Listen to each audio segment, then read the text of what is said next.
No mundo antigo, o apóstolo Paulo vai dizer isso muito bem, que o grego, ele via a cruz como um escândalo. Porque na mente daquele povo era algo inconcebível um Deus sofrer. Como é que pode Jesus ser Deus e estar na cruz? Como é que pode?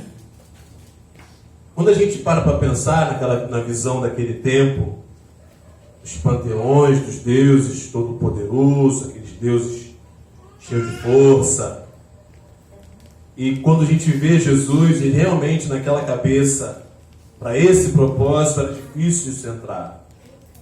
Tanto é que a pregação do Evangelho era algo surpreendente. Dizer que um Deus se esvaziou, habitou entre nós e se deixou padecer. Quando nós entendemos o fundamento dessa morte, dessa substituição feita em Jesus tomar o nosso lugar por causa do nosso pecado, a gente vê que não se trata de perda de força, mas sim de amor. Um Deus que nos amou de tal maneira que decidiu se esvaziar e habitar entre nós. E aqui fica muito claro essa visão, e é importante a gente perceber, porque o comportamento aqui às vezes se cumpre nos tempos de agora, da visão que a pessoa tem de Jesus, que estava ali Jesus e dois malfeitores, um de cada lado. Nós já conhecemos essa história muito bem, sempre citamos a respeito da salvação desse malfeitor, mas é sempre importante olharmos para a cruz e entendermos. Ali está a essência do amor, com Deus que quis nos salvar. E ali se encontravam os dois, Jesus no meio. E é importante a gente se situar, qual das duas realidades é a nossa realidade? Qual é o nosso olhar para esse Deus? Qual é o nosso olhar para essa cruz? Ainda continua sendo loucura um Deus que quis sofrer? Ou a gente consegue enxergar verdadeiramente, ali estava Jesus crucificado, porque era eu que tinha que estar ali por causa do meu pecado? Porque está lá, se levanta um daqueles que estavam ali junto com Jesus crucificado, porque era a morte mais humilhante, era da cruz. Inclusive no Antigo Testamento, que era maldito aquele que fosse morto no madeiro.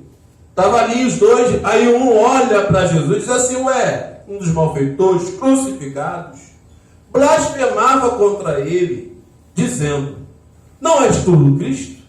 Porque essa fama de Jesus era ampla, todos sabiam do que se tratava ali. O Evangelho estava sendo anunciado, Jesus tinha ensinado, tinha curado, tinha manifestado, estava sobre ele os dizeres de que ele era o rei dos judeus.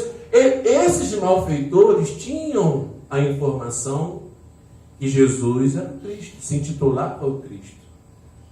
Entende que a informação ela não tem relevância se não tiver a fé? Ele sabia, não és tu o Cristo, mas blasfemando, ironicamente, cinicamente: tu não és o Cristo?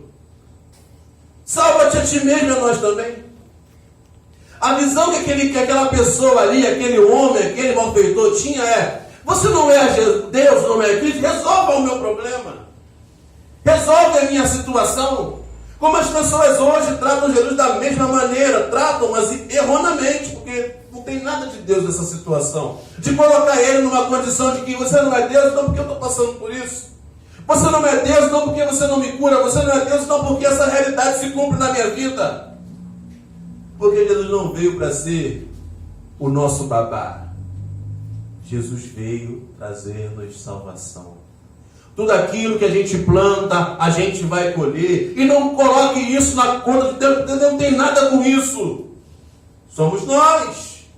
O propósito dele não é ele suprir as nossas necessidades. Não é esse o propósito, não salvar. Mas ele pode suprir, é óbvio, ele é bom. Isso é o bônus. Mas o intuito de Deus é trazer-nos salvação.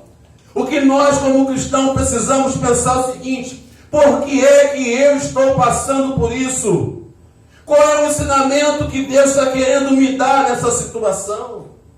E não agir como esse malfeitor. Você não é Deus, como é que pode? Por que isso está acontecendo? Porque não resolve.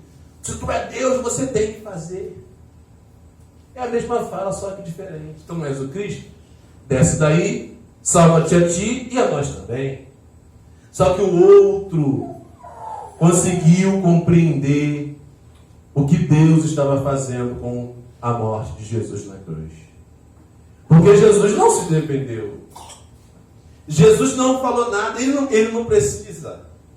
Ele não precisa falar para mim que eu estou errado, pensando que ele tem que fazer o que eu supostamente quero que ele faça.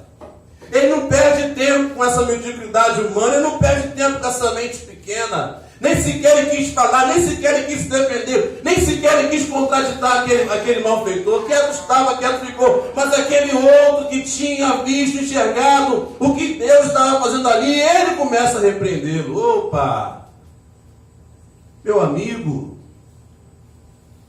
repreendeu dizendo: nem ao menos temes a Deus, estando sob igual sentença. Ali ele conseguiu enxergar, aí é que está a beleza. Por que Jesus quis salvar esse homem? Porque ele creu.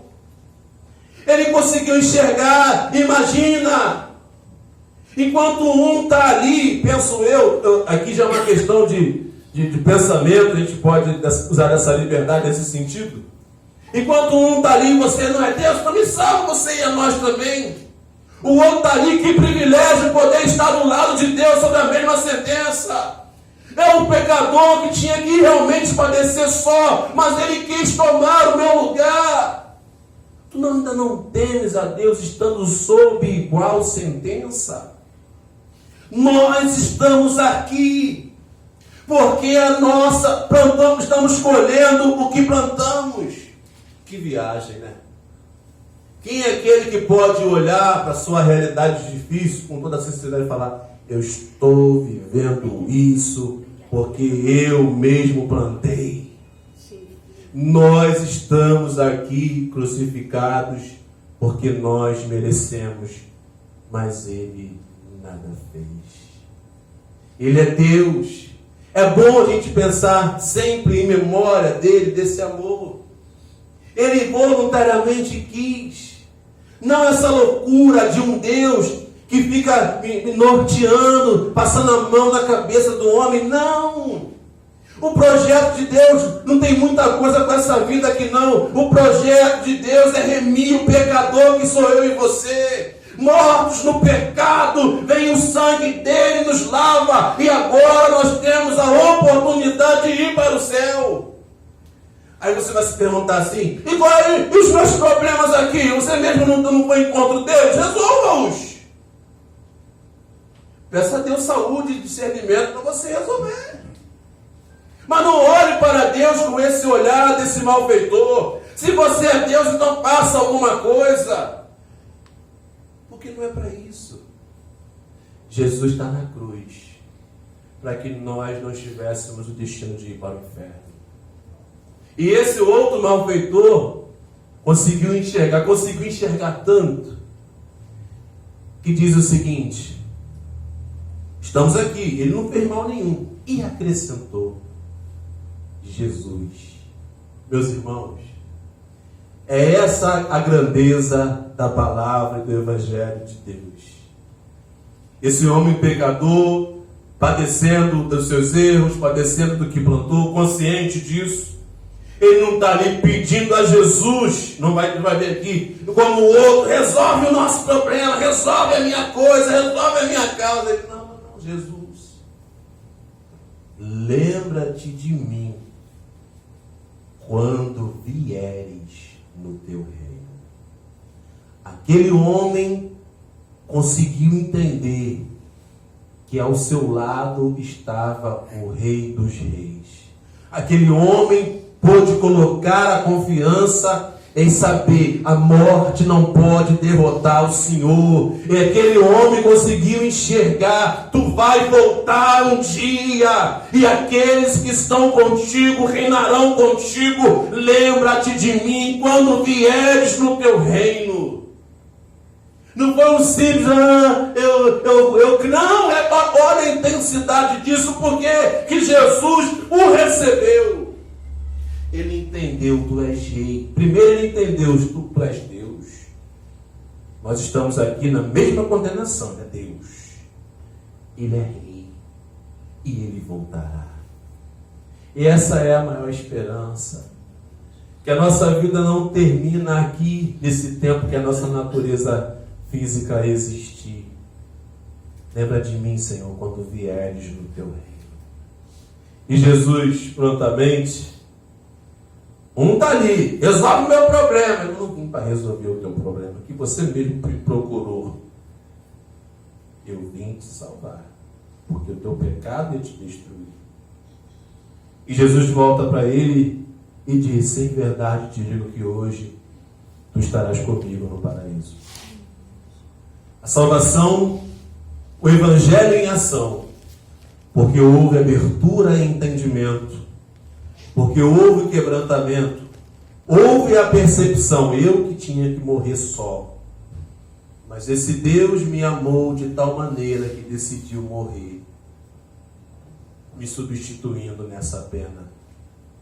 É por isso que a cristandade precisa lembrar desse memorial, lembrar da morte, da gente poder fazer essa reflexão até da nossa vida, entender claramente o objetivo da morte de Jesus na cruz, que não tem nada a ver com bênçãos, com conquistas aqui, nada a ver.